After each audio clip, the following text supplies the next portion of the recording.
one of the arguments that people will now talk about in Kenya is, did the court adequately take into consideration what the impact of their judgment meant?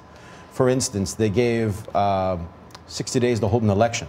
Correct. But in their judgment, some of the things that they cited that needed to be changed before that election to take place would have taken more than 60 days from a technical perspective. And plus, the same people who had conducted that same sham were given an opportunity to do a second, a second kind of an election or opportunity, whatever.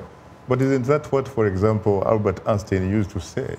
That if you keep doing the same thing over and over again, expecting different results, that is insanity. Absolutely. See, what the people are betting on is that these technicalities will continue until it comes time for January, when there's supposed to be a transition from President Ssali to the new government. And if that cannot take place, then the whole idea of transitional government, or government national unity will come into play. Constitutional crisis. Yeah, so constitutional lacuna. Yeah, that's right. That's where the politics comes in, because well, unfortunately, time happens not to be our best ally. And on that note, thanks to our three distinguished guests, my colleague James Butty, Dr. Alan White, and John G. Tomaszewski. Thanks to our affiliate stations, along with our viewers and listeners. For many of our Voice of America radio affiliates, Learning English is coming up next.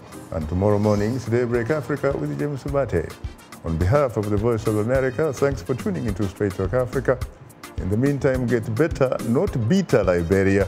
And please remember to keep the African hopes alive.